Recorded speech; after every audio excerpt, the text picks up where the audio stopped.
Hi guys, welcome back to my channel. My name is Allison. I'm 28 years old and I like to post content about personal finances, my own debt payoff journey, as well as productivity and content creation topics. This video is going to be another paycheck breakdown video, and I'm going to go through how I break down my paycheck as a 20-year-old who works in healthcare and has bills to pay. This pay period was from February 23rd until March 7th. What I do to start out this process is take a look at those 2 weeks, figure out what I have to pay for within those 2 weeks and how I can budget my income based on all of my expenses. As a healthcare worker, I do get paid hourly, so my wage does vary just slightly based on like any overtime I get, but typically it's around the same amount. My paycheck for my full-time job was $2,296, and that is like after taxes and what's going into my retirement and all that. I can go into that if anybody's interested on like how much I'm contributing. That number plus, I usually do plus whatever I had left in my checking account, which is never a lot. And this time it was $38. When I budget this, I try and make sure that I have enough to make it through like 2 weeks, but I don't give myself like a ton of wiggle room, which helps keep me like on a good budget and not overspend. So I use that as like my total number to try and like budget out what I need for these 2 weeks. As usual, I go through like kind of the main things first, like bills and such.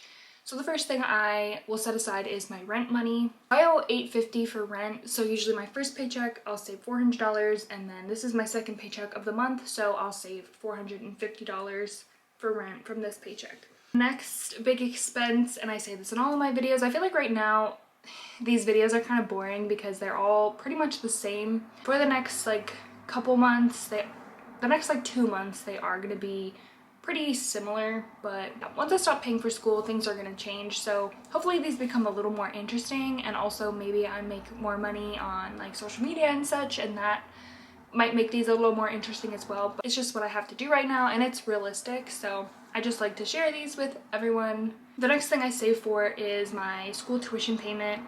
I have student loans, but I also am going back to school for my master's degree in healthcare administration. But the way that it worked out, I got a scholarship and it's only part-time. I pay the tuition for this as I go. Like, I didn't want to take any more student loans. But what I'm doing is saving enough money each paycheck that I can pay this tuition bill when it's due. Math came to about $300 per paycheck. That goes right into a high-yield savings account where I just leave it there until I have to pay the bill.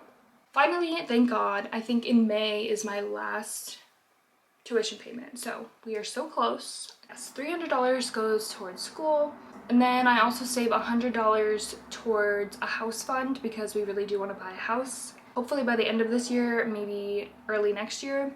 I feel like a lot of people potentially have issues with this when I am trying to pay off debt. Most of my debt is at 0% interest, so why would I also not save for future Allison while also paying off debt? Like, I don't know. For me, it's just what I personally want to do because I do want to buy a house. I don't really see the point in like waiting till I'm completely debt-free to buy a house.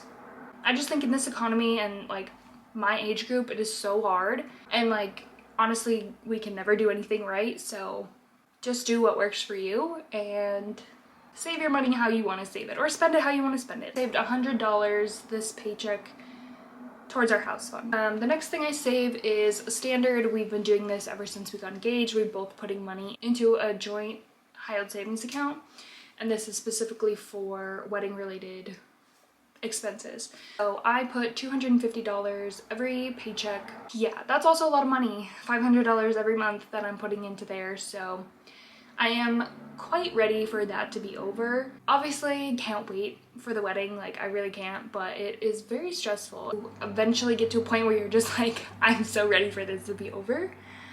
And I'm at that point, so. Then we also both put money into a grocery account. This is just like a regular checking account, so we both have a debit card that's attached to this, and we use this money for groceries or things for the house. Both of us put $100 into this account every paycheck. I budget $56 for our internet bill. The next thing I always do is just look at what subscriptions are going to come out during these next 2 weeks. These 2 weeks, it's actually not that many. At the beginning of the year, I went through and like cut down on so many of my subscriptions, either canceling them or downgrading them, and that was amazing. It saved me so much money by doing that. I feel like I was wasting so much money. Like, I downgraded my Hulu from like $17.99 a month to $7.99 a month. That's $10 a month every month. So that's like $120 a year. And that was just for one subscription.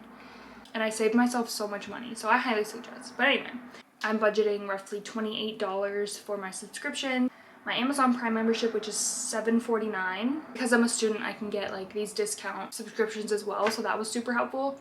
Spotify is $5.99. My Hulu is $7.99. And then my Aura Ring membership is $6.35, which I do like the Aura Ring, but it's so ridiculous that you need to have a monthly subscription for that. It's like insane. Next thing that I budget for is my 2 cats. If you have pets, you know that they are kind of expensive. What I did maybe like 2 years ago now is I signed up for Amazon Subscribe and Save, and I get cat litter and cat food delivered every like 2 to 3 weeks. So during this pay period, I'm getting both of those things, and that is going to be roughly $80.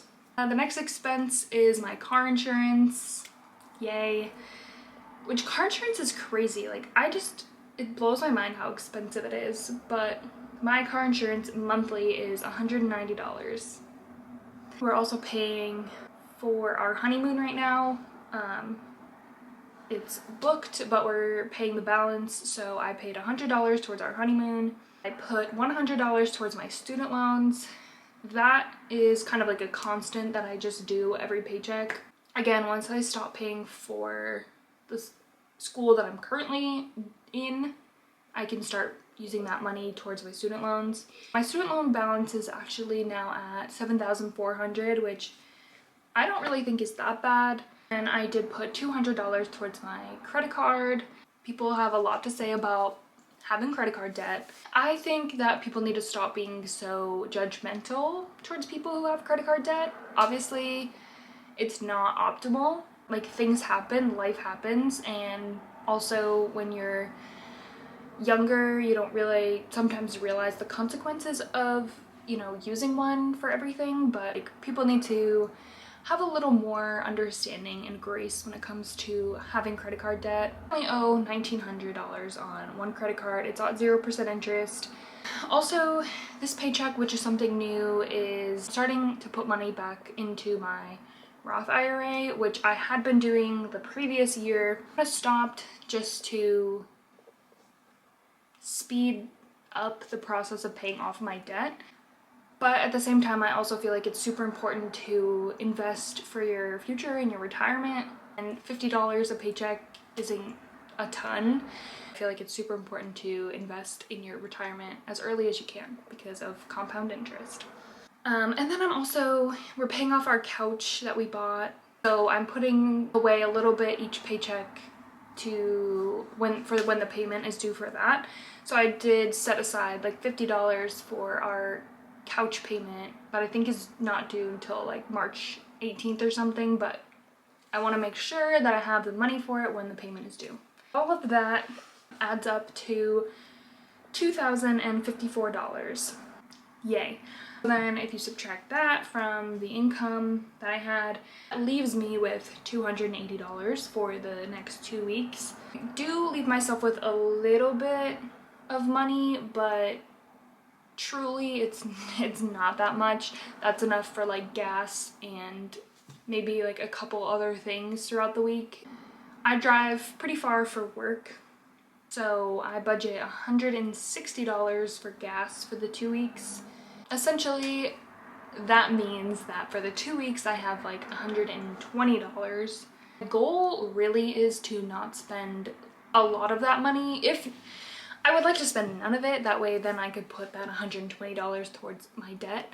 All those crazy like finance people would be like, well then don't buy the coffee, don't buy that, don't buy that. Like, I truly do think that you also need to enjoy life and not sacrifice that much. Like, it's not that important to me. I'm not in like that bad of a situation where I need to not buy coffee like once every 2 weeks. Like, I don't know. That's just personally how I feel about it as a real normal person who's just, you know, trying to figure out life. But if you want to go all gung-ho and cut out all extra spending, then like, you do you. But personally, I feel like you can still buy certain things and try and pay off debt at the same time. That's how I'm budgeting this paycheck. Thank you so much for watching. If you find this video interesting, feel free to subscribe and follow along. That would be super appreciated. But yeah, we will see you guys in the next video.